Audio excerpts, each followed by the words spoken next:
Yes, so the elements of the 3D, 4D and 5D series are there. हाँ कुछ पूछ रहा है. 57 होता है इसका एटॉमिक नंबर, ये स्टार्ट होता है 72 होता ही है. ठीक है. So these are the elements for the 3D, 4D and 5D series. जो हम क्वेश्चंस करेंगे या जो भी हम टॉपिक्स रिलेटेड करेंगे, we would be concentrated for the 3D series. बहुत ज़्यादा हम 4D और 5D के बारे में बात नहीं करेंगे, but then also 4D and 5D series would be used over there, but maximum of the content would be done of the 3D series. तो 3D के 10 के 10 एलिमेंट्स हमें अच्छे से पता होने चाहिए, starting from scandium to last that is zinc. इसमें हमने फिर कॉन्फ़िगरेशन के बेसिस पे एक बात करी थी, दैट की zinc, cadmium and mercury are basically not considered as the transition elements, whereas d block elements we call them to be the transition elements, but zinc, cadmium और mercury को हम transition elements का नाम नहीं देते. Why is it so बेटा?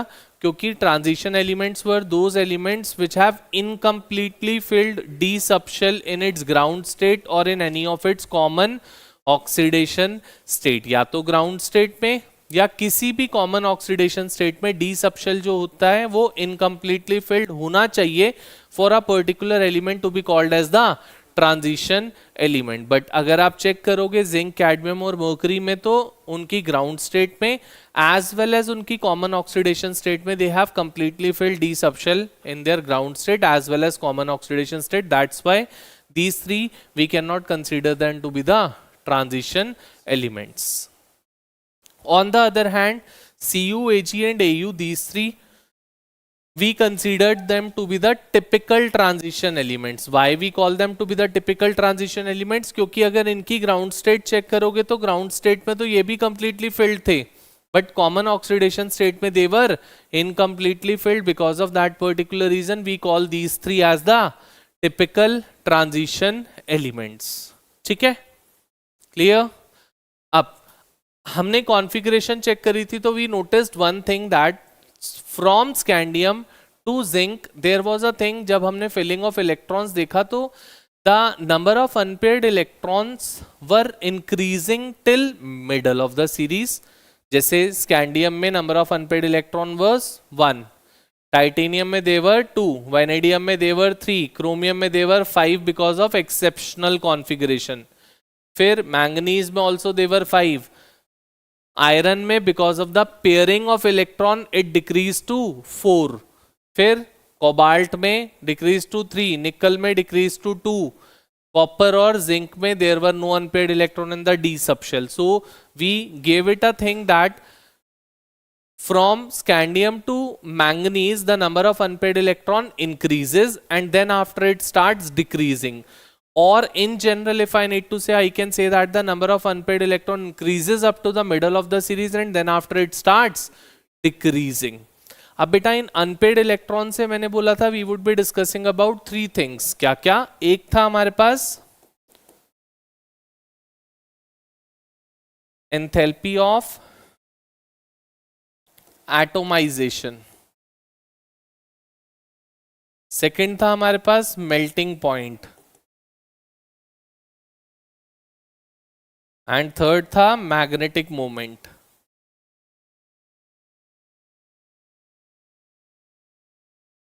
सबसे पहले तो ये होती क्या चीजें हैं उनके बारे में बात करते हैं, फिर डिस्कस करेंगे हाउ इट इंक्रीजेस और decreases. First thing enthalpy of atomization. क्या होती है बेटा enthalpy of atomization? Can anyone tell me? कोई भी मॉलिक्यूल को एटम में ब्रेक करने के लिए जो amount of energy we need to supply, that particular amount of energy I call it to be the enthalpy of atomization. जैसे अगर मैं बोलूं एक स्कैंडियम का पूरा ब्लॉक है मेरे पास, तो स्कैंडियम के ब्लॉक में there would be the bonding between the scandium atom. Metal bond होती है ना, मेटल बॉन्ड. तो उस मेटल बॉन्ड को ब्रेक करने के लिए we need to supply some energy. इस वाली बॉन्ड को ब्रेक करने के लिए we have to supply some energy so that we can convert it to a atom. So जो एनर्जी हमें सप्लाई करनी पड़ेगी किसी भी मेटल को ब्रेक करके एटम में कन्वर्ट करने के लिए, उस एनर्जी को I call it to be the enthalpy of atomization. ठीक है. सेकेंडली, अगर अब मैं बात करता हूं किसकी? That is the melting point. Melting point भी बेटा इस पे डिपेंड करता है कि दो चीजें या बॉइलिंग पॉइंट, दो चीजों के बीच में फोर्सेस ऑफ अट्रैक्शन कैसी है। अगर फोर्सेस ऑफ अट्रैक्शन ज्यादा है मतलब मेल्टिंग और boiling point would be higher, forces of attraction weaker है तो melting and boiling point would be lower. And thirdly there is a thing that magnetic moment. Magnetic moment क्या होता है, क्या बताता है? Magnetic moment was basically the thing which tells us about the magnetic character of a particular compound, कि कोई भी compound कितना मैग्नेटिक इन नेचर है, मैग्नेटिक इन नेचर है या नहीं है, वो कौन बताता है? Magnetic moment value which is being given by under root of n into n+2 Bohr magneton which is the unit of magnetic moment. So this mu value tells us about the magnetic moment, that is magnetic moment high or is that magnetic moment low. जितनी mu की value high होगी मतलब magnetic moment उतना high है, जितनी mu की value लो होगी magnetic moment उतना लो है. Got it? अब magnetic moment, melting point, enthalpy of atomization, all these three things depends upon the number of unpaired electrons. मतलब कहने का बेटा अगर किसी भी एटम के पास अनपेयर्ड इलेक्ट्रॉन्स ज्यादा होंगे तो वो ज्यादा स्ट्रॉन्ग बॉन्ड बना पाएगा, और जितनी ज्यादा स्ट्रॉन्ग बॉन्ड बनाएगा उस बॉन्ड को ब्रेक करने के लिए उतनी ज्यादा अमाउंट ऑफ एनर्जी सप्लाई करनी पड़ेगी. मतलब चाहे मैं एंथैल्पी ऑफ एटोमाइजेशन बोलूं चाहे मेल्टिंग और बॉइलिंग पॉइंट बोलूं, दोनों किस पे डिपेंड करते हैं? मेटल मेटल बॉन्ड पे. That how strong is the metal metal bond between the two atoms. जितनी स्ट्रॉन्ग मेटल मेटल बॉन्ड होगी उतना enthalpy of atomization as well as the melting and boiling point would be higher. Can we say this? So it says that the enthalpy of atomization as well as the melting point increases up to the middle of the series and then after it starts decreasing because of the pairing up of the electrons. Since because of pairing the number of unpaired electron decreases on that particular lines, we can say that enthalpy of atomization and melting point also decreases because of pairing of electrons. Can we say this? Pakka? Thirdly, magnetic moment क्या है? mu. Mu is under root of n into n+2 where n is number of unpaired electrons. और number of unpaired electrons आप clearly देख रहे हो that till middle of the series increase कर रहे हैं, उसके बाद decrease होना start हो रहे हैं because of pairing. So magnetic moment value also increases up to the middle of the series and then after it starts decreasing. Clear? चलें आगे, कुछ पूछना है? ठीक है. अब ये तो हमने बात करी बेटा लेफ्ट टू राइट जाते. हाँ, इसी में एक और चीज बोल देता है that the enthalpy of atomization of zinc is lowest in the 3D series. Explain. Question बोलता है enthalpy of atomization of zinc is lowest in the 3D series. Explain. How can we explain that?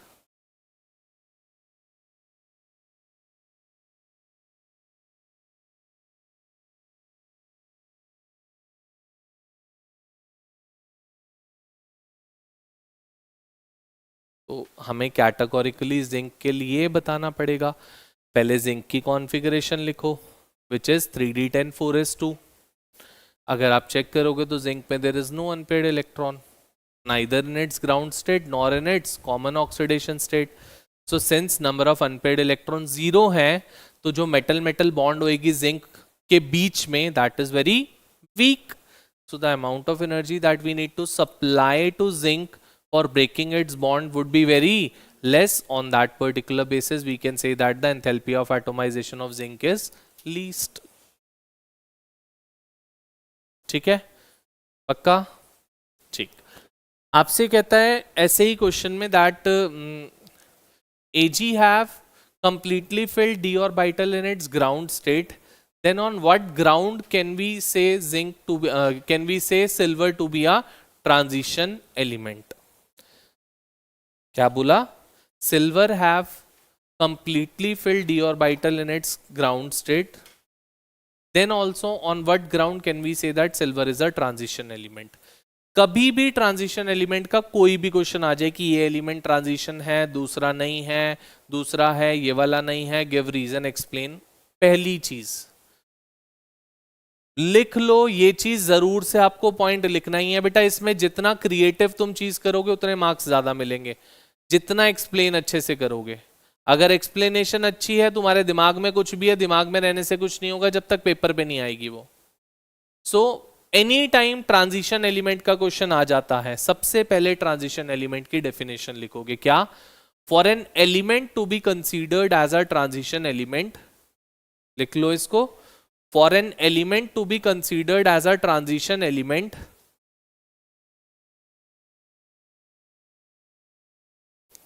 for an element to be considered as a transition element,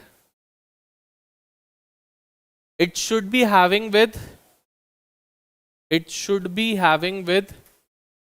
incompletely filled D subshell. For an element to be considered as a transition element, it should be having with incompletely filled D subshell in its ground state or in any of its common oxidation state, in its ground state or in any of its common oxidation state. अब जब ये statement आपने लिख दी, उसके बाद आप जिसके लिए क्वेश्चन पूछा गया है, चाहे जिंक के लिए पूछा हो, चाहे कॉपर के लिए पूछा हो, या किसी और के लिए पूछा हो, अब आप उसकी कॉन्फ़िगरेशन लिखो। फिर बताओ दैट सिंस सिल्वर में ग्राउंड स्टेट में कोई अनपेयर्ड इलेक्ट्रॉन नहीं है, but when we go for its common oxidation state that is Ag2+, उसमें there is one unpaired electron, because of that particular reason we call it to be the typical transition element. कर पाएंगे explain? बोलो बेटा, पक्का? चल दें आगे? हाँ मेरे बच्चा। डेफिनेशन लिखने के बाद बेटा we need to go for the configuration first. Configuration लिखने के बाद you would say that since in its ground state it has completely filled d subshell, पानी दे देना भैया, completely filled d subshell, but when we go for its common oxidation state it has incompletely filled D subshell, because of which we consider it to be a transition element, because of which we consider it to be a transition element.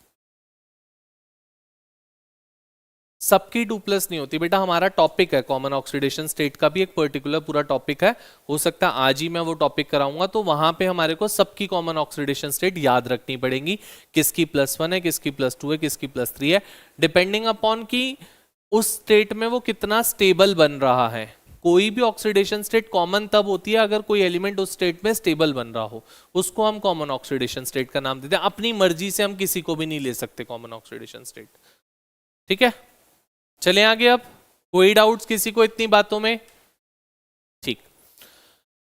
अब same चीज enthalpy of atomization और melting and boiling point when we go down the group. बेटा हमने एक चीज पढ़ी थी that the energy gap between 3D and 4s is very small, जिसकी वजह से 3D और 4s दोनों के इलेक्ट्रॉन्स बॉन्ड फॉर्मेशन में पार्टिसिपेट कर पाते हैं, and the more the number of unpaired electron participating in the bond formation, the more would be the stronger would be the bond form. तो कभी भी हमारे पास अगर इस चीज पे बात आती है melting point, boiling point, enthalpy of atomisation, तो आपको ये बताना है दैट 3D और 4s में या n-1d और ns में एनर्जी गैप बहुत कम होता है, जिसकी वजह से दोनों के इलेक्ट्रॉन बॉन्ड फॉर्मेशन में पार्टिसिपेट कर पाते हैं, and the more the number of electron participating in bond formation the stronger the bond formed.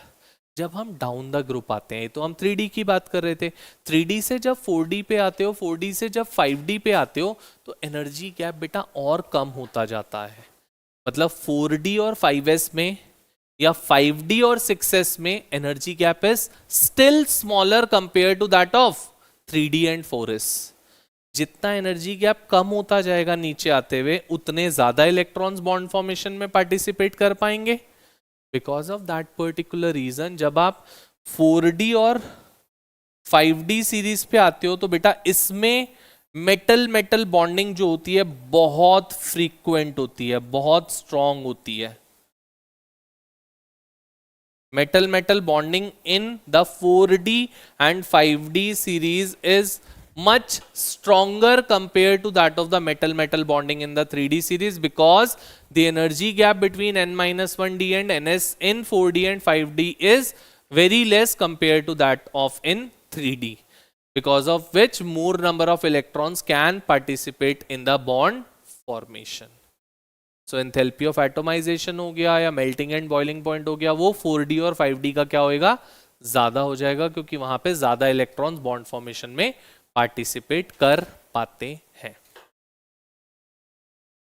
चलते हैं आगे. इतनी बात तक किसी को दिक्कत है? अभी यही 3 चीजें मैंने डिस्कस करी हैं बस. कुछ इसमें पूछना है तो पूछ सकते हो. ठीक है.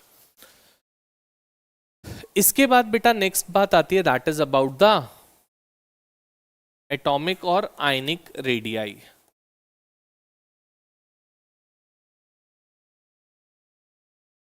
हाँ जी, कौन बताएगा मुझे एटॉमिक साइज होता क्या है?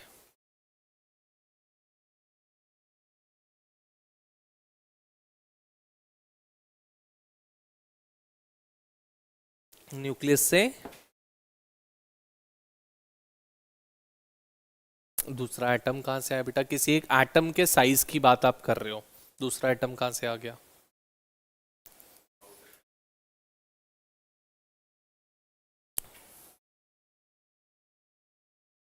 उसी एटम के, किसी भी एक पर्टिकुलर एटम के nucleus to outermost shell distance. जैसे मान लो ये न्यूक्लियस है किसी का, first shell, second shell, third shell, fourth shell, या कितने भी शेल्स हैं. लास्ट शेल बेटा वो होता है जिसमें इलेक्ट्रॉन प्रेजेंट होगा. ऐसे तो शेल्स आर इमेजिनरी स्टेट्स, तो इन्फिनिटी तक लाई करते हैं, बट किसी का साइज इन्फिनिटी तक थोड़ी ना जाएगा. जहां पे लास्ट इलेक्ट्रॉन प्रेजेंट होगा, अगर फोर्थ शेल में एक इलेक्ट्रॉन भी प्रेजेंट है तो यहां से यहां तक के डिस्टेंस को I call it to be the atomic size और एटॉमिक रेडियाई. ठीक है. और आयनिक साइज क्या हो जाएगा? इलेक्ट्रॉन लूज होने के बाद या गेन होने के बाद जो साइज होएगा. मतलब अगर ये लास्ट इलेक्ट्रॉन लूज हो गया तो फिर इस शेल तक काउंट नहीं होएगा. अब हो सकता है अंदर वाले शेल तक काउंट हो, क्योंकि last electron would be present in the third shell now. तो wherever the last electron is present, on that particular basis we try to count out the atomic size or atomic radii. ठीक है. ठीक. सो बात आती है atomic size की, as we are moving from left to right and as we are moving down the group. क्या होएगा left to right जाते हुए और डाउन द ग्रुप जाते हुए एटॉमिक साइज में? लेफ्ट टू राइट जाते हुए इंक्रीज होगा. It would decrease as we move from left to right. Why? क्या होता है effective nuclear charge?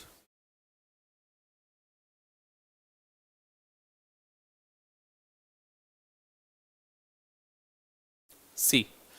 Left to right जाते हुए एटॉमिक साइज डिक्रीजेस, ये तो क्लियर बात है. अब सर क्यों डिक्रीज करता है जबकि एटॉमिक साइज तो कांस्टेंट रहना चाहिए लेफ्ट टू राइट जाते हुए? ऐसा मैं क्यों कह रहा हूं? क्योंकि लेफ्ट टू राइट जाते हुए शेल्स तो चेंज ही नहीं होते. एटॉमिक साइज किसका है? शेल का. मतलब यहां पे 4 शेल है तो atomic size is from nucleus to 4th shell. अगर 5 शेल्स हो जाएंगे तो from nucleus to 5th shell. But left to right जाते हुए you are moving in the same period.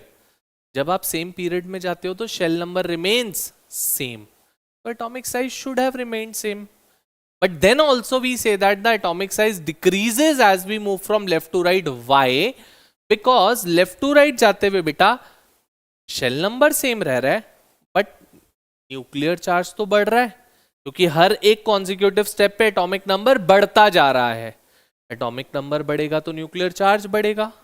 जैसे स्कैंडियम था, स्कैंडियम का न्यूक्लियर चार्ज था बेटा 21+. जितना उसका एटॉमिक नंबर होता है वही उसका न्यूक्लियर चार्ज होता है. और लास्ट में यहां पे है जिंक. जिंक का एटॉमिक नंबर है 30, तो न्यूक्लियर चार्ज कितना है? 30+. इसके पास जो इलेक्ट्रॉन्स है वो कितने हैं? 21 इलेक्ट्रॉन्स. इसके पास इलेक्ट्रॉन्स है 30 इलेक्ट्रॉन्स.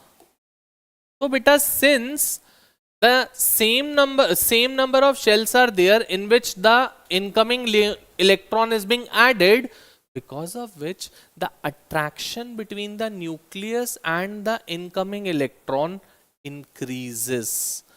क्योंकि न्यूक्लियर चार्ज भी बढ़ रहा है, नंबर ऑफ इलेक्ट्रॉन्स भी बढ़ रहे हैं लेफ्ट टू राइट जाते हुए in the same shell. Shell number तो चेंज नहीं हो रहा, because of which the attraction between the nucleus and outermost shell increases. और अगर attraction increase होगा, meaningly we can say that the atomic size decreases.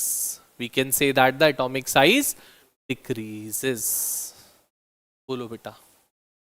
So clearly one thing that as we are moving from left to right, the atomic size decreases.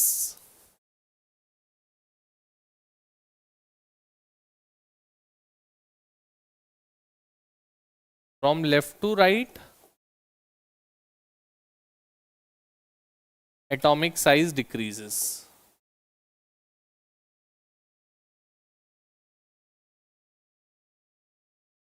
ठीक है. अब कोई मुझे ये बताएगा that what about the atomic size of the ions. अगर हम बात कर रहे हैं केटायन की, क्योंकि मेटल्स एनायन में तो एग्जिस्ट नहीं करते, तो एनायन की तो बात छोड़ दो. कभी भी मेटल एग्जिस्ट करेगा तो मेटल प्लस की फॉर्म में एग्जिस्ट कर सकता है, माइनस की फॉर्म में एग्जिस्ट नहीं कर सकता. अगर मैं केटायन के एटॉमिक साइज की बात करूं, then what would be the atomic size of cation compare to that of the parent atom. कम होगा, ज्यादा होगा? ज्यादा. क्यों ज्यादा?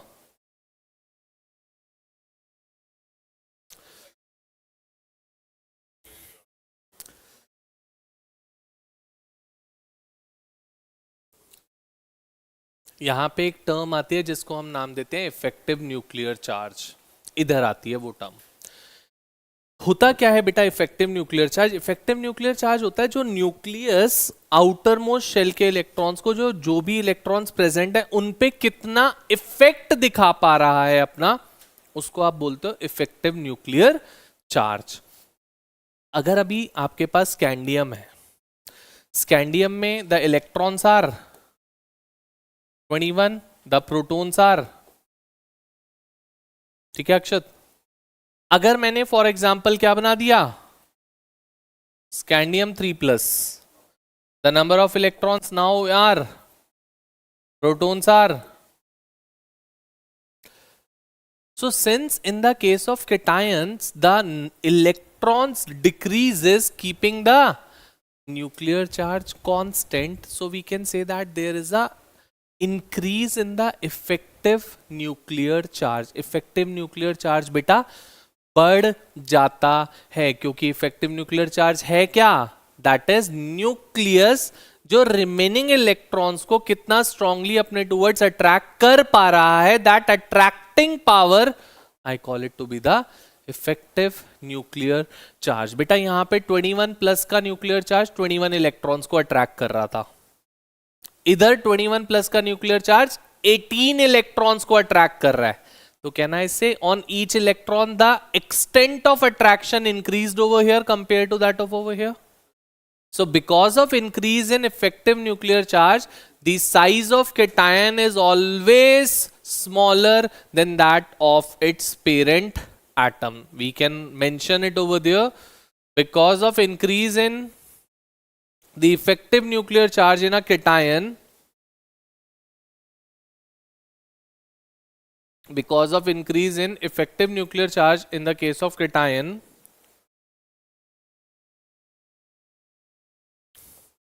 the atomic size of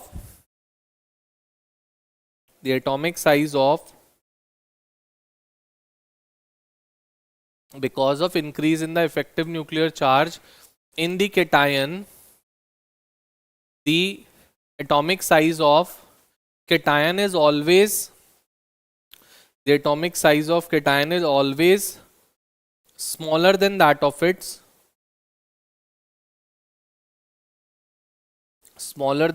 its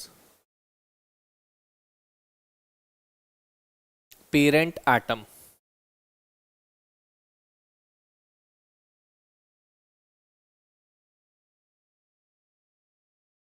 अब डाउन द ग्रुप आते हुए क्या होगा साइज, क्यों?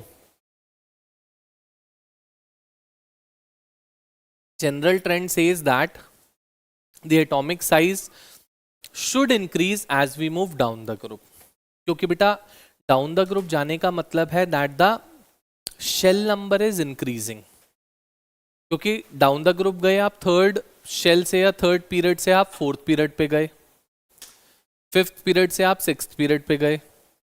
सो every time as we are moving down the group the shell number is increasing, और अगर शेल नंबर इंक्रीज होएगा तो eventually the atomic size would increase, क्योंकि the outermost shell is away from the nucleus. But there is an exception in the case of 3D 4D 5D. generally it should be the case that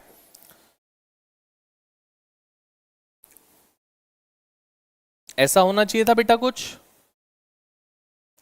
but it is the case like this.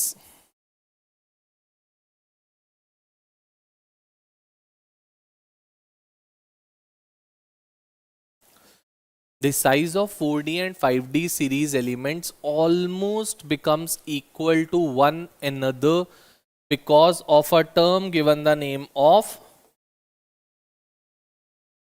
because of the term given the name of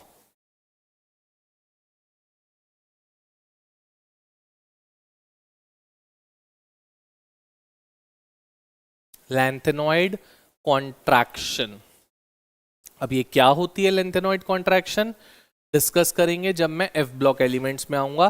पूरा detail में समझाऊंगा आपको कि ये क्या होती है और इसकी वजह से क्यों 4D और 5D का साइज सेम हो जाता है. अभी जब आपको लेंथेनॉइड्स ही नहीं पता तो how can I explain you the lanthanoid contraction. But इसका रिजल्ट क्या होता है दैट 4D और 5D का size becomes almost same to one another. तो ये जो एक्सेप्शन है that is because of lanthanoid contraction. आगे चल सकता हूं. एटॉमिक साइज में किसी को दिक्कत? पक्की बात, ठीक है.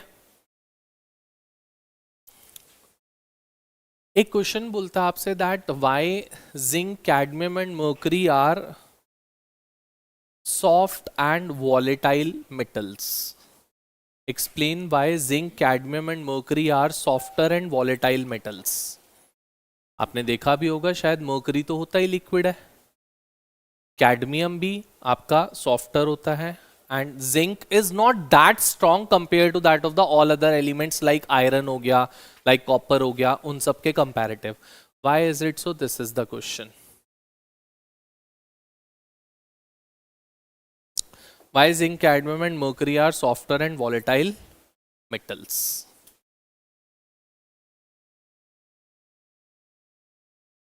तो है ही नहीं पता, बट सोचना होता है बेटा, बुद्धि लगानी होती है. बोलो बेटा.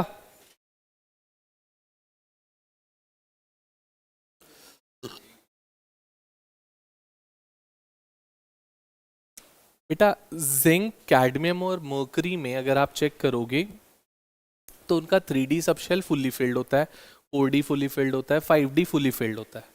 दे are not having with the unpaired electron, जिसकी वजह से एंथैल्पी ऑफ एटोमाइजेशन या metal metal bonding is very weaker. अगर मेटल मेटल बॉन्ड ही वीक है तो उसको इवेपोरेट कराने के लिए आपको smaller amount of energy supply करनी पड़ेगी. उसका स्ट्रक्चर उतना स्ट्रांग नहीं होएगा, क्योंकि स्ट्रांग स्ट्रक्चर किसका बनेगा? जिसमें फोर्सेस बहुत स्ट्रांग होंगी. जब मेटल मेटल बॉन्डिंग ही उसमें वीक है because of the lesser number of unpaired electrons, because of that particular reason they are softer and volatile metals. पक्का? चलें आगे. ठीक है. What about the density as we are moving from left to right? How the density varies as we move from left to right? How the density varies in the 3D series of transition elements? 3D series में density कैसे very करेगी?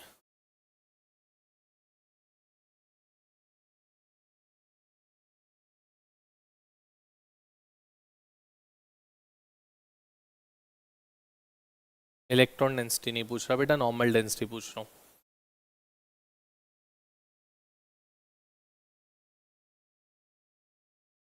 क्या बेटा? Atomic size भी decrease होता है इसलिए? अच्छा, एटॉमिक साइज और डेंसिटी आर डायरेक्टली प्रोपोर्शनल ना? अच्छा, मास भी कम हो जाता है लेफ्ट टू राइट जाते हुए? हाँ जी, डेंसिटीज पे क्या फर्क पड़ेगा लेफ्ट टू राइट जाते हुए? क्यों होगा सर? क्योंकि उसने डिक्रीज बोला, आपने उसको इतनी सारी बातें सुना दी, तो हो सकता है अब इंक्रीज ही हो रहा होगा फिर।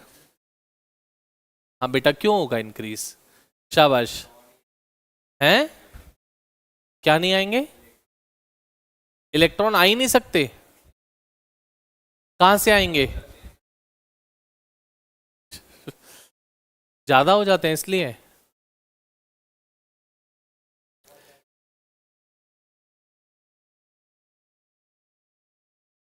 ये फॉर्मूला कभी पढ़ा था क्या? पढ़ा था? चलो, density is equal to mass by volume. Left to right जाते हुए शायद मास बढ़ता है क्योंकि इलेक्ट्रॉन्स इंक्रीज हो रहे हैं। इलेक्ट्रॉन्स बढ़ेंगे तो मास बढ़ेगा, पहली चीज। हर इलेक्ट्रॉन का कुछ मास होता है ना? चल जल्दी से बता दो क्या होता है इलेक्ट्रॉन का मास? 1 पॉइंट। बहुत बढ़िया। मैंने क्या पूछा? हाँ, 9.1 into 10 raised to the power minus 31 kgs is the mass of an electron. So जितने इलेक्ट्रॉन्स ऐड होंगे उतना मास बढ़ेगा ना? Mass is directly proportional to density. Second thing, volume. अगर हम बात करते हैं लेफ्ट टू राइट जाते हुए, बेटा हम कह रहे हैं लेफ्ट टू राइट जाते हुए साइज डिक्रीज होता है, यही कह रहे हैं हम। अगर साइज डिक्रीज होएगा तो volume would decrease, and density and volume are inversely proportional to one another. Both are saying that the density should. That's why it increases as we move from left to right in the 3D series.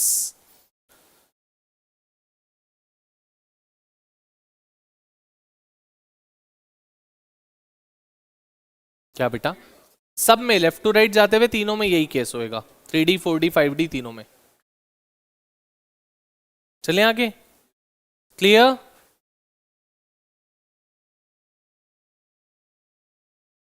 चलो बेटा, तो atomic size वाली बात सारी अब यहां पे खत्म होती है। अब मैं नेक्स्ट टॉपिक पे स्विच ओवर कर रहा हूं, विच इज आयोनाइजेशन एंथैल्पी। हटा दो इसको। हाँ, now comes the case of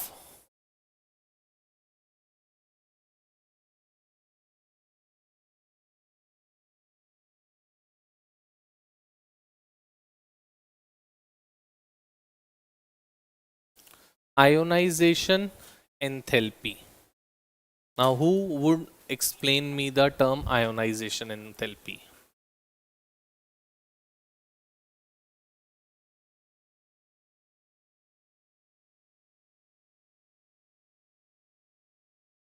एक ही होती है, दोनों चीजें नहीं होती। ठीक है, इसने एक रफ आइडिया जो दिया बिल्कुल ठीक है इसका, बट अगर मैं इसको डिटेल चीज में बोलूंगा तो सुनेंगे हम।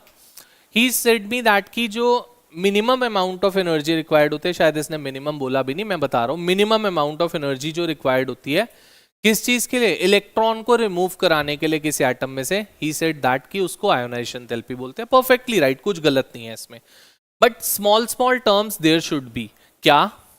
अब मान लो कोई एक्स एटम है, पहली चीज बेटा इलेक्ट्रॉन कभी भी सॉलिड स्टेट में से रिमूव नहीं हो सकता।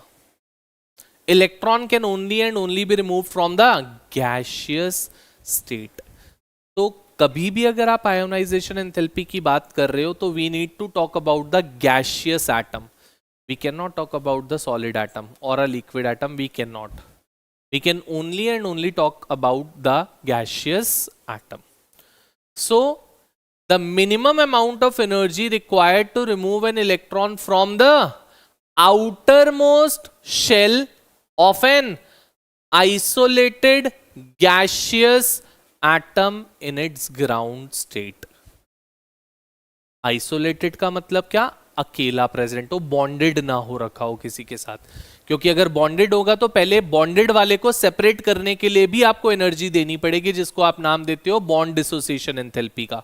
वो इसमें काउंट नहीं हो सकती। इसलिए आइसोलेटेड होना चाहिए, गैसियस स्टेट में होना चाहिए, और उसकी ग्राउंड स्टेट में से हमें इलेक्ट्रॉन रिमूव करना है। अगर वो एक्साइटेड स्टेट में होगा तो उसको आप आयोनाइजेशन एंथैल्पी का नाम नहीं देते, ग्राउंड स्टेट वाली को। सो एक्स गैस से एक्स प्लस गैस बनाना with the loss of electron, I call it to be the ionisation enthalpy. इसको आप नाम देते हो बच्चा आईई का। तो लिख लो, the minimum amount of energy, the minimum amount of energy required to remove an electron, the minimum amount of energy required to remove an electron from the outermost shell, from the outermost shell of an isolated gaseous atom, of an isolated gaseous atom in its ground state is known as ionization enthalpy. From an isolated gaseous atom in its ground state is known as ionization enthalpy. ठीक है, इधर अब बेटा ionisation enthalpy particularly left to right जाते हुए और down the group आते हुए अगर मैं बात करूं, वैसे ये डिपेंड किस किस चीज पे करती है। 5 टर्म्स होती हैं। सबसे पहली चीज न्यूक्लियर चार्ज। अगर न्यूक्लियर चार्ज बढ़ता है तो ionisation enthalpy should also size. अगर साइज बढ़ता है तो ionisation enthalpy should. Third, screening effect. If screening effect increases, then ionization enthalpy should. Fourth, penetration effect. Penetration effect increase होता है तो ionization enthalpy should increase. And last होता है stable electronic configuration. मतलब half filled और fully filled configuration में से अगर आप इलेक्ट्रॉन रिमूव करते हो तो ionization enthalpy for that is very high. ये 5 टर्म्स होती हैं जिसपे आयोनाइजेशन एंथैल्पी चेंज हो सकती है। इनमें से 3 टर्म यूनिवर्सल होती हैं, ये जो लेफ्ट टू राइट जाते हुए और डाउन द ग्रुप आते हुए काम करती हैं। बट बेटा पेनिट्रेशन इफेक्ट और stable configuration do not work over everywhere, they works on specific elements. So we do not consider in general to both of them, but ये 3 जनरली कंसीडर करते हो जो क्या कहते हैं that left to right जाते हुए ionization enthalpy should increase and down the group आते हुए ionization enthalpy should decrease. So IE increases from left to right and IE decreases when we go down the group. ठीक है, nuclear charge. So ionisation enthalpy increases as we move from left to right and ionisation enthalpy decreases as we move down the group. कोई दिक्कत? जो भी inner shell के electrons outermost shell को protect करने का काम करते थे, किससे? न्यूक्लियस से, क्योंकि न्यूक्लियस आउटर मोस्ट शेल को अट्रैक्ट करना चाहता है और इन बिटवीन वाले जो इलेक्ट्रॉन होंगे वो उसको नहीं करने देना चाहते। उस इफेक्ट को बोलते हैं हम स्क्रीनिंग इफेक्ट। जैसे हमारी मोबाइल पे स्क्रीन गार्ड्स जो लगे होते हैं, that screen guard act as a screening effect. Screened करते हैं, वो हमारी स्क्रीन को प्रोटेक्ट करने का काम करते हैं फ्रॉम द डैमेज। क्लियर? ये 2 चीजें हुई। मेजरली जो आपसे बेटा क्वेश्चन पूछता है वो ये पूछता है, जैसे किसी एक एलिमेंट की कॉन्फ़िगरेशन स्टेबल कॉन्फ़िगरेशन है, किसी दूसरे की अनस्टेबल है। तो मान लो अगर आप D5 से इलेक्ट्रॉन रिमूव कर रहे हो to make it to be D4 या D10 10 से इलेक्ट्रॉन रिमूव कर रहे हो to make it to be D9, मतलब स्टेबल से अनस्टेबल में लेके जा रहे हो।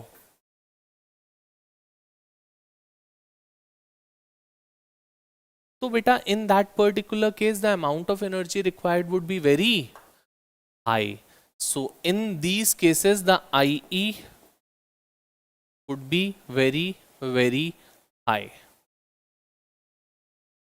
इन केसेस में आयोनाइजेशन एंथैल्पी बहुत हाई लगती है, जहां पर भी there is a case that unstable से हम स्टेबल से अनस्टेबल में चेंज कर रहे होते हैं किसी भी एटम को या आयन को। So for example Zn2 plus ले जा रहे हो, वो स्टेबल से अनस्टेबल नहीं है, वो अनस्टेबल से स्टेबल में जा रहे हो आप, उसके लिए भी बता रहा हूं। So if there is a case that you are moving from D6 to D5 या D1 to D0, from unstable to stable, the amount of energy required would be very low, because of which ionization enthalpy is low in this case।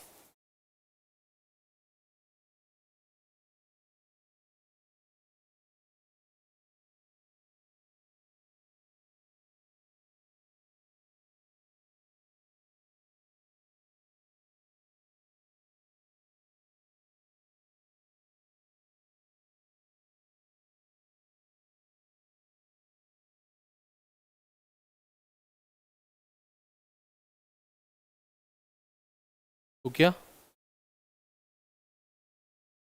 तो question बोल देता आपसे, the third ionisation enthalpy of manganese is very high in comparison to let's say iron and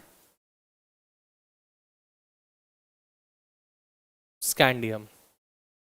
The third ionization enthalpy of manganese is very high in comparison to iron and scandium, ऐसे बोल देता है। कभी भी ionisation enthalpy का question आ रहा है तो first write down the configuration.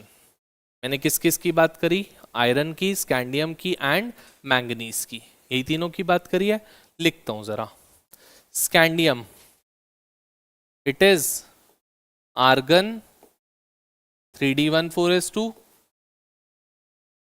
Iron argon 3d64s2 and manganese argon 3d54s2। बेटा थर्ड आयोनाइजेशन एंथैल्पी का मतलब क्या है, जब आप दो इलेक्ट्रॉन्स रिमूव कर चुके हो एंड आप थर्ड रिमूव करने की कोशिश कर रहे हो, उसमें से दो पहले से ही रिमूव कर चुके हो, now you are trying to remove the third electron. जब आप इन तीनों की थर्ड के लिए देखोगे तो मतलब we need to check for the Sc2 plus, Fe2 plus and Mn2 plus, होगा ऐसे। सो Sc2 प्लस की हो जाएगी 3d1, this is 3d6, this is 3d5। करना है तीसरे को। अब चेक तो इससे करोगे ना, दो रिमूव करने के बाद ही तो थर्ड के लिए चेक करोगे। जब दो रिमूव हो चुके हैं तब कॉन्फ़िगरेशंस ये हैं।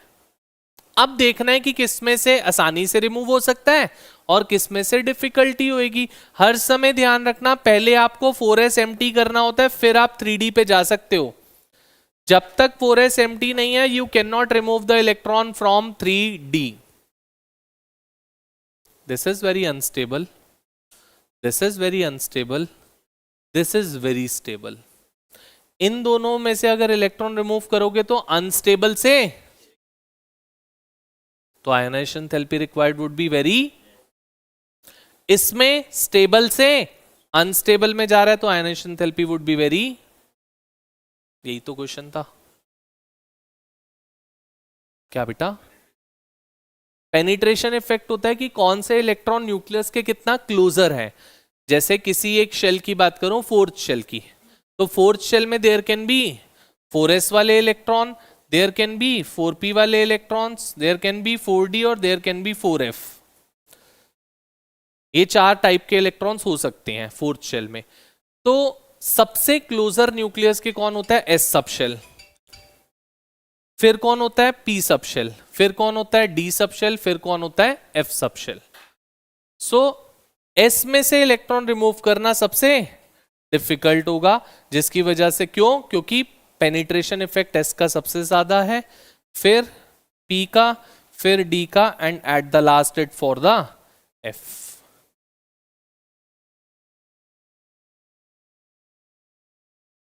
पेनिट्रेशन का मतलब ये बेटा कौन कितना न्यूक्लियस से दूर है, जितना न्यूक्लियस के ज्यादा है पास है, मतलब जितना न्यूक्लियस के पेनिट्रेशन इफेक्ट उसका उतना ज्यादा, और न्यूक्लियस से दूर जाता गया तो पेनिट्रेशन इफेक्ट कम होता गया।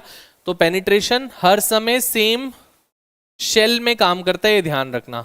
अब इस चीज को हम ये नहीं कह सकते कि 4s और 3d के लिए हम बात करें, उसके लिए हम काउंट नहीं कर सकते। 4s और 4d के लिए कर सकते हो, 3s और 3d के लिए कर सकते हो, but not the different shells. Penetration effect के बारे में कभी भी बात करनी है तो shell number should remain the same, first criteria, then only you can talk about the penetration effect.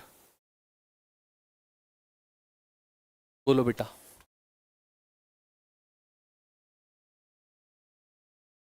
अच्छे से पक्का? कोई डाउट्स किसी को आयोनाइजेशन एंथैल्पी तक अगर कुछ पूछना है तो प्लीज कम अप।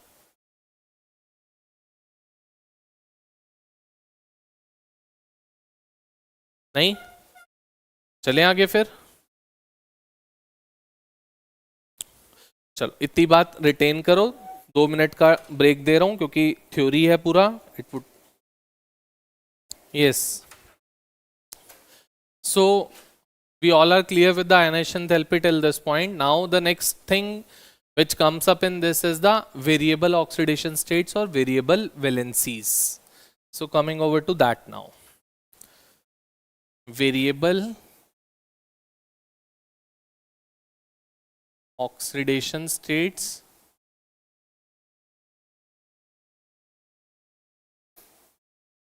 और वेरिएबल वैलेंसीज। अब ये होती क्या है चीज, you would have seen that कि कोई भी डी ब्लॉक एलिमेंट की अगर मैं बात बोलता हूं, D block element basically show a variety in the oxidation states. मतलब क्या है सर? डी ब्लॉक एलिमेंट्स अगर आप चेक करोगे आयरन को फॉर एग्जांपल, तो आयरन आपने देखा होगा it forms the compound in +2 oxidation state as well as it forms in +3 oxidation state. अगर मैं मैंगनीज की बात करूं तो मैंगनीज +2 से लेकर +7 तक सब में कंपाउंड्स बना सकता है, +2 +3 +4 +5 +6 +7 depending upon element to element वो किसके साथ बॉन्ड बना रहा है। तो all the d block element except of 1 or 2 shows a variety in oxidation state. That variety in oxidation state we term it to be the variable oxidation states or variable valencies. उसी को आप क्या नाम देते हो? Variable oxidation state या variable valencies का नाम देते हो इस चीज को।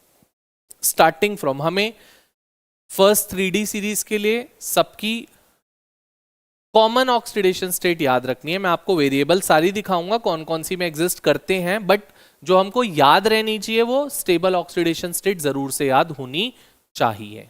जैसे starting from scandium, titanium, vanadium, chromium, manganese, iron, cobalt, निकल, copper and zinc.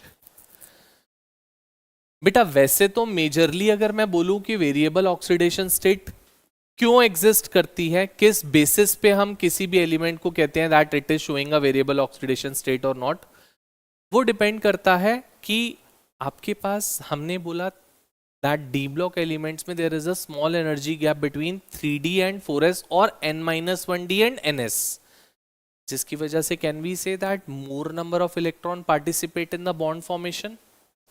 Because of that क्या होता है, जितने ज्यादा इलेक्ट्रॉन्स बॉन्ड फॉर्मेशन में पार्टिसिपेट करेंगे उतनी ज्यादा वेरिएबल ऑक्सीडेशन स्टेट्स आपको मिल सकती है। It depends upon the more the number of electrons participating in the bond formation, the more would be the variation in the oxidation state. So कहते हैं जितने ज्यादा अनपेयर्ड इलेक्ट्रॉन्स होंगे उतनी ज्यादा वेरिएबल ऑक्सीडेशन स्टेट्स आपको मिल सकती हैं. तो up to the middle of the series if we remember the number of unpaired electrons increases, because of which the variety in the oxidation state, the variation in the oxidation state increases up to the middle of the series, and then after it starts decreasing. So at the extreme ends of the series the variation is very less, at the center the variation is maximum, that is from +2 to +7 सब show करता है manganese, but scandium एक ही show कर पाता है, zinc एक ही show कर पाता है. क्यों? क्योंकि इनके पास अनपेयर्ड इलेक्ट्रॉन्स होते ही नहीं है. जब अनपेयर्ड इलेक्ट्रॉन्स नहीं होंगे या बहुत कम होंगे तो variation in the oxidation state would be very less. ठीक है, तो variation in the oxidation state क्यों हो रही है? दो चीजें आप बताओगे. First, that since there is a small energy gap between n-1d and ns, more number of electron participate in bond formation. The more the number of electrons participating in bond formation, the more would be the variety in oxidation state. And majorly the variation in oxidation state depends upon the number of unpaired electron, and it becomes maximum to the middle of the series, and then after it starts decreasing because of number of unpaired electrons. So scandium shows only one oxidation state, that is +3. फिर अगर मैं titanium की बात करूं तो +2 +3, vanadium +2 +3 +4, chromium +2 +3 +4 +5 and +6 as well. क्या बेटा? +5 +6 कैसे हो सकते हैं? क्यों नहीं हो सकते? 6 इलेक्ट्रॉन्स उसके पास है, वो 6 के 6 इलेक्ट्रॉन लूज नहीं कर सकता. कोई हाईली इलेक्ट्रोनेगेटिव एटम आके ऐसा करा सकता है. सबके साथ नहीं बना सकते ये ऐसी. They can only form with the highly electronegative elements, that is fluorine और ऑक्सीजन. दो ही ऐसे एलिमेंट्स है पूरे पीरियोडिक टेबल में जो हाईएस्ट इलेक्ट्रोनेगेटिविटी वाले हैं, जिनके साथ हाईएस्ट ऑक्सीडेशन स्टेट मिल सकती है. मैंगनीज +7 में एग्जिस्ट करता है, बट किस में एग्जिस्ट करेगा? आइदर विद ऑक्सीजन और विद फ्लोरीन, और किसी के साथ नहीं करता. आपने मेरे ख्याल से टाइट्रेशन जरूर से करी होगी सबने. टाइट्रेशन में हम एक कंपाउंड यूज करते थे, क्या? That is KMnO4. KMnO4 में मैंगनीज इज +7. KMnO4 में manganese is linked with oxygen, the highest electronegative element. So over here यहाँ पे +2 +3 +4 +5 +6 +7, then after it starts decreasing, +2 +3 +4 and +6. This shows +2 +3 +4 +2 +3 +1 +2, and this only shows +2. This is basically the variation in the oxidation state being shown by the D block elements या 3D series elements. सब नहीं याद रखनी है. अब याद कौन सी रखनी है? याद बेटा वो रखनी है जो कॉमन ऑक्सीडेशन स्टेट है. कॉमन ऑक्सीडेशन स्टेट कौन सी होती है? जिसमें वो बहुत ज्यादा स्टेबिलिटी अटेन कर ले. जैसे स्कैंडियम के लिए the common oxidation state is +3, titanium के लिए it is +4, vanadium it is +5 +6. ये +3 और +6 दो इसकी स्टेबल होती हैं, +2 एंड +7 इसकी स्टेबल होती है. इसकी +2 +3 both are stable. Then again +2 +3, इसकी +2, इसकी +2, इसकी +2. This we need to remember, the stable oxidation states.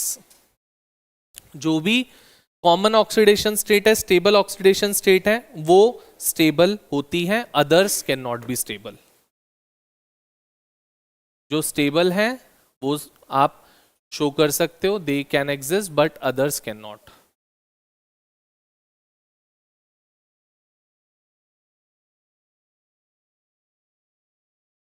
बहुत इंपॉर्टेंट है ये।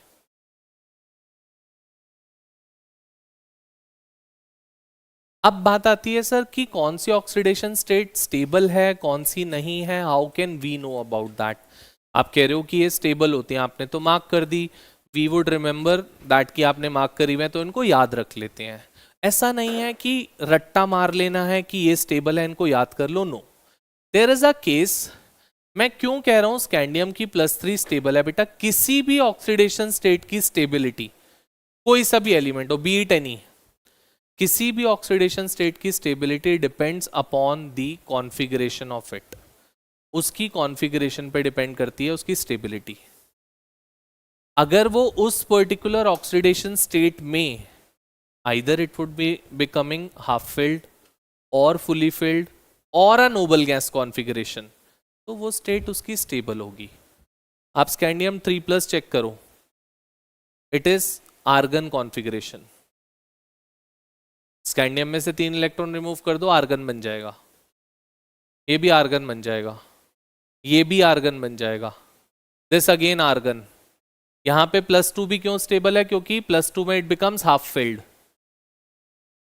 तो majority of the oxidation states are stable because of the stability, because of either half filled और fully filled और a noble gas configuration, उसकी वजह से stability है इन मेजॉरिटी ऑफ देम। सब में नहीं कहूंगा, जैसे +3 की ऐसा कुछ नहीं है, +3 का जैसे यहां पे +2 की बात करूंगा तो +2 का ऐसा कुछ नहीं है, +3 स्टेबल है because of half filled, but +2 के साथ ऐसा कोई केस नहीं है।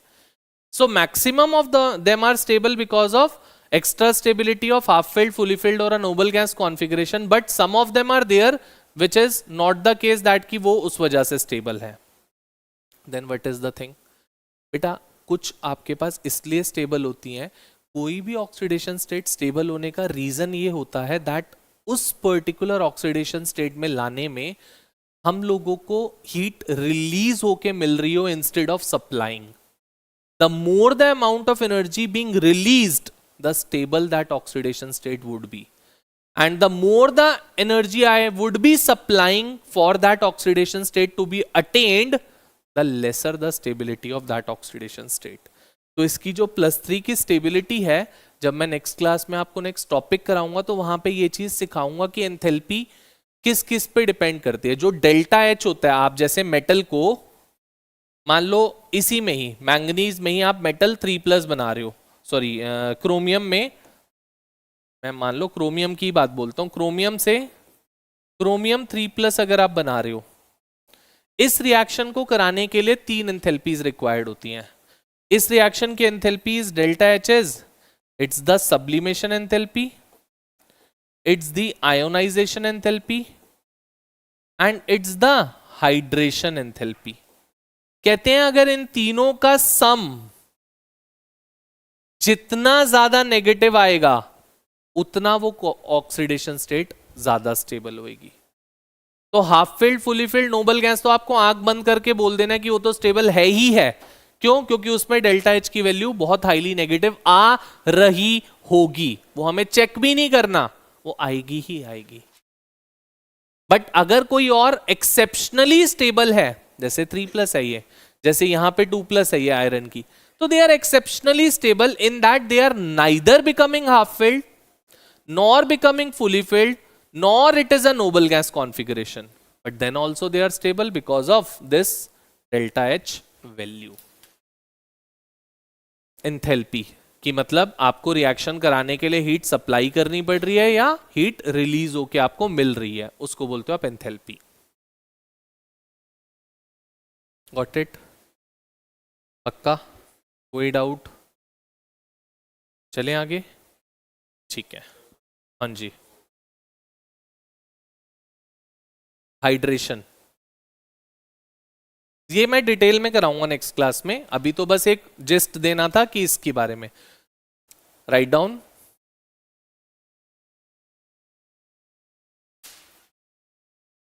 There are fewer number of oxidation states, there are fewer number of oxidation states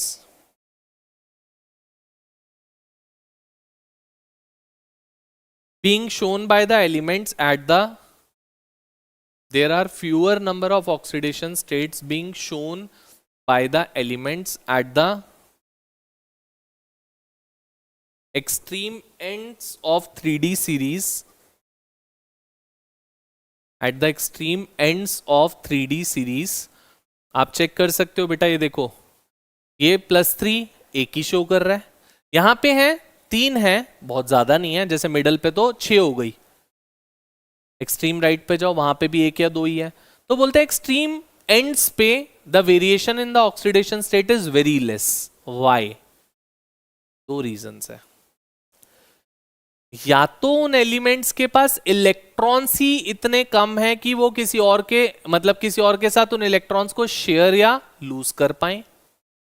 अगर शेयर करेंगे या लूज करेंगे तभी तो ऑक्सीडेशन स्टेट शो कर पाएंगे. इनके पास है ही बहुत कम इलेक्ट्रॉन्स जो बॉन्ड फॉर्मेशन में पार्टिसिपेट करेंगे. और they are having with very higher number of electrons because of which they cannot accommodate the electrons of other elements in their orbitals.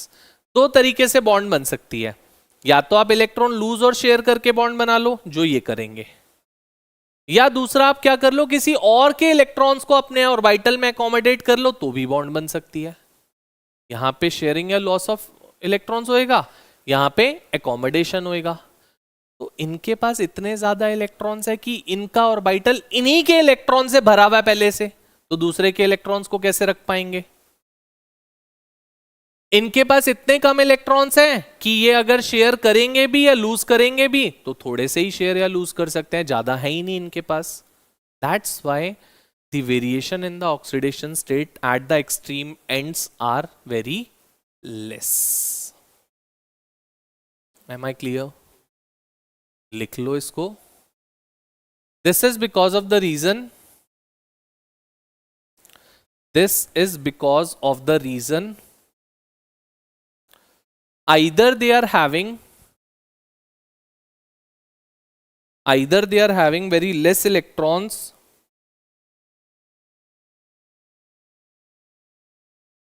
to lose, either they are having very less electrons to lose or to share with other elements,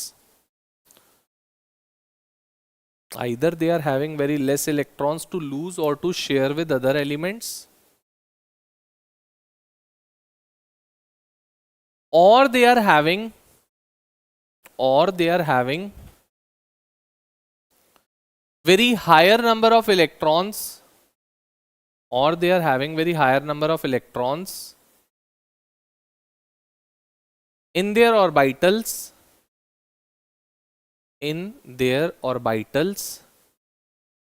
that they cannot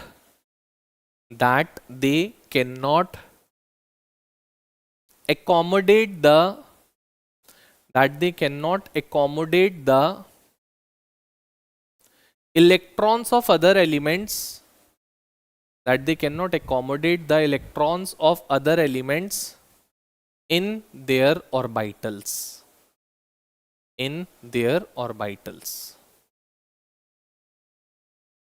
straight forward ऐसी question पूछ लेते हैं, why is there a variation in oxidation state at the ends of the 3D series is very less. Comment और explain. समझ गए बात?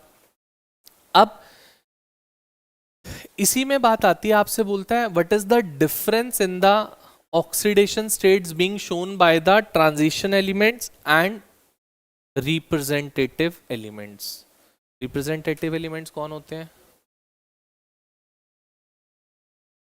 कौन? S और पी ब्लॉक को आप रिप्रेजेंटेटिव एलिमेंट्स का नाम देते हो. अब क्या डिफरेंस होता है उनमें, ध्यान दोगे. देखो, अगर मैं डी ब्लॉक एलिमेंट्स की बात करता हूं या ट्रांजिशन एलिमेंट्स की बात करता हूं, तो ट्रांजिशन एलिमेंट्स में जो difference in the oxidation state होता है वो बेटा 1 का होता है. आप चेक करो, maximum of them are having the difference of 1 in them. But अगर मैं ट्रांजिशन एलिमेंट्स के बाद रिप्रेजेंटेटिव एलिमेंट्स की बात करता हूं, that is F block, P block elements या एस ब्लॉक एलिमेंट्स. मान लो मैं लेड की बात कर रहा हूं, PB. PB shows the oxidation state of मतलब पी ब्लॉक एलिमेंट्स में जो डिफरेंस इन ऑक्सीडेशन स्टेट मिलेगा वो 2 का मिलेगा हर किसी में, because of a term given the name of inert pair effect. अगर शायद कभी सुना हो तो, नहीं सुना तो कोई बात नहीं, but this occurs because of inert pair effect. जो 2 का डिफरेंस आता है ऑक्सीडेशन स्टेट्स में, that is because of inert pair effect. और यहां पे there would be a difference of 1, पहला difference between the two. Second difference, that D block elements में जो लोअर मेंबर्स होते हैं, नीचे वाले मेंबर्स जो होते हैं, मतलब अगर मैं मैंगनीज से नीचे जाता हूं तो एक एलिमेंट आता है रूथियम और एक एलिमेंट आता है osmium, ruthenium and osmium,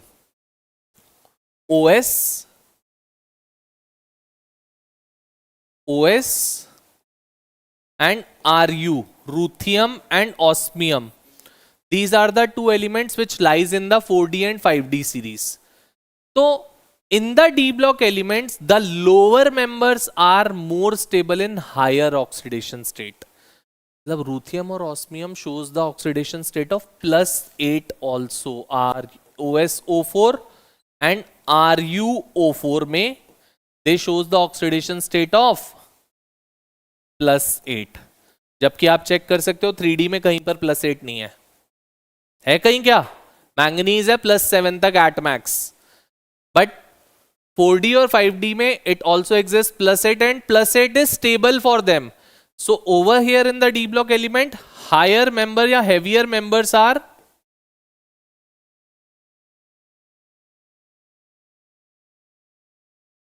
more stable in higher oxidation states, in higher oxidation states। जबकि इसका रिवर्स होता है रिप्रेजेंटेटिव में। जो लेड है वो अपने ग्रुप में सबसे नीचे लाई करता है, lead belongs to the 14th group. कौन कौन होता है इसमें? Carbon, silicon, germanium, SN, PB सबसे नीचे लाई करता है अपने ग्रुप में। तो lead is more stable in +2। तो मतलब heavier members are more stable in lower oxidation state in representative, whereas heavier members are more stable in higher oxidation state in D and F, D block elements।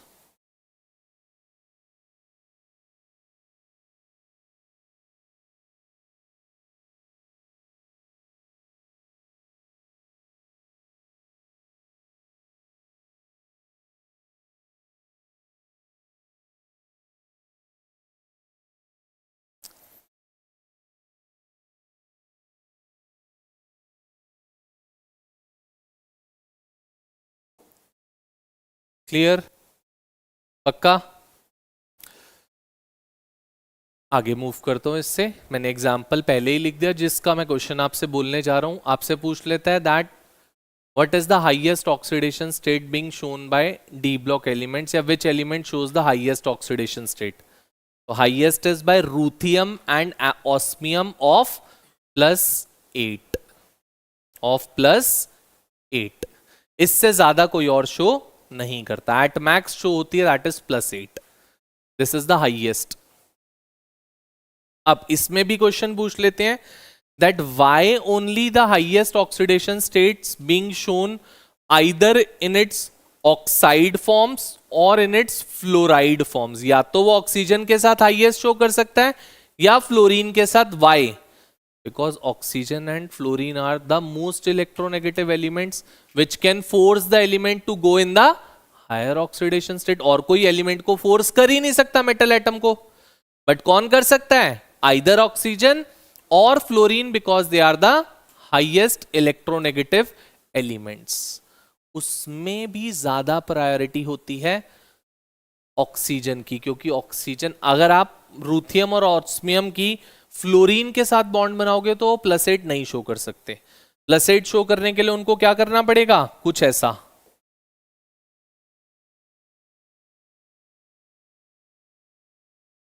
जो कि possible नहीं है। Y? Because osmium को या रूथियम को अपने around 8 fluorine atom attach कराना is a very difficult task. उनके अराउंड उतना स्पेस नहीं है कि वो 8 फ्लोरीन एटम को अपने अराउंड अटैच करा पाए to show +8 oxidation state. But अगर ऑक्सीजन अटैच करके +8 शो करानी है तो 4 ऑक्सीजन अटैच करके भी करा सकते हो, क्योंकि oxygen forms the multiple bond, double bond form करता है oxygen, whereas fluorine forms a single bond. That's why fluorine के साथ हायर ऑक्सीडेशन स्टेट्स नहीं मिल सकती. Instead it is being formed with the oxygen.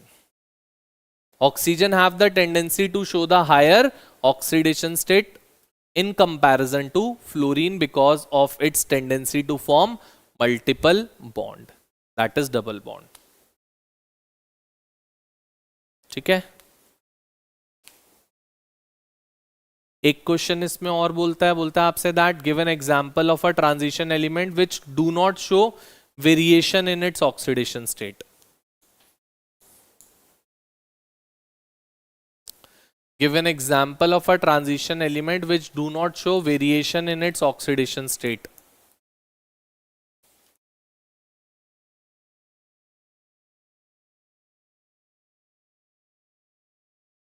यार अभी दिखाया है बिल्कुल और फिर नहीं आंसर कर पा रहे, इसको शर्म आनी चाहिए थोड़ी सी. अभी सारी ऑक्सीडेशन स्टेट तक दिखा दी, बस ऑक्सीडेशन स्टेट देखकर आंसर देने के लिए बोल रहा हूं, वो नहीं कर पा रहे. There are two elements, scandium and zinc, which do not show variation. But zinc is not a transition element. It's a D block element, but not a transition element. और मैंने क्या क्वेश्चन पूछा है? That कौन सा transition element variation नहीं show करता? So it is scandium. अगर वो D block element बोलते तो it could have been scandium, it could have been zinc either. Got it? बोल रहे थे which element in the 3D series या which transition element in the 3D series do not show variation in the oxidation state. Transition element is scandium, but if it's a D block element then it could be scandium, it could be zinc either. Got it? पक्का? Last question of variation in oxidation state लिखो. Give an example of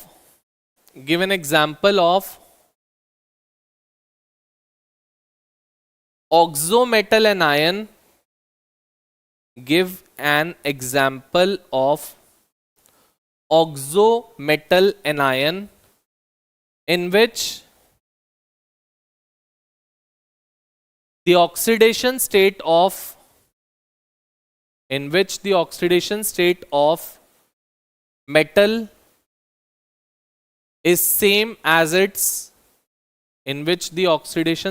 metal is same as its oxidation as its group number. In which oxidation state of metal is same as its group number. पहले question समझने की कोशिश करो वो कहना क्या चाह रहे हैं, and then try to give me the answer. थोड़ा सा मैं क्लियर कर देता हूं. ऑक्सोमेटल एनायन मतलब मेटल और ऑक्सीजन का कंपाउंड कोई हैविंग अ नेगेटिव चार्ज, जैसे फॉर एग्जांपल CrO3- ऐसा कुछ. ऑक्सीजन मेटल का कंपाउंड है having a negative charge, this is an oxometal anion. Oxometal anion clear. अब बोल रहे हैं कंडीशन क्या है, दैट मेटल का ऑक्सीडेशन नंबर एंड मेटल का group number should be same in that. Oxidation number और ग्रुप नंबर दोनों सेम होने चाहिए मेटल का उस कंपाउंड में. So I can give an example of,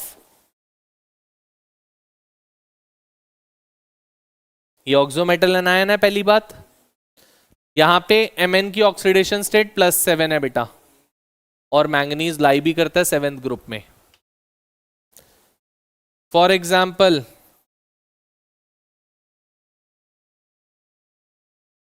it is an oxometal anion. पहली चीज, यहां पे क्रोमियम की ऑक्सीडेशन स्टेट है क्या, and it belongs to the 6th group as well. It belongs to the 6th group as well. इसको आप बोलते हो परमैंगनेट आयन, इसको आप बोलते हो dichromate ion. Permanganate ion, dichromate ion. KMnO4 जो पढ़ा है वो पोटेशियम परमैंगनेट मूर सॉल्ट वाला जो आप पढ़ते थे टाइट्रेशन, दैट इज नथिंग, वो KMnO4 से ही होती है. that is potassium permanganate. In permanganate ion, the oxidation state and the group number of metal is same, that is 7. In dichromate ion, the oxidation state and group number of metal is same, that is 6. और भी example, chromium का ही एक और example होता है, that is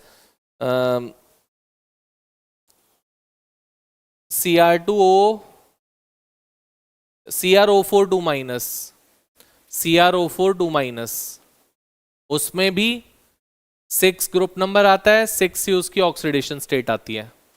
that is also an example of that is also an example of oxometal anion having same oxidation state as well as group number. Got it? पक्का? Clear?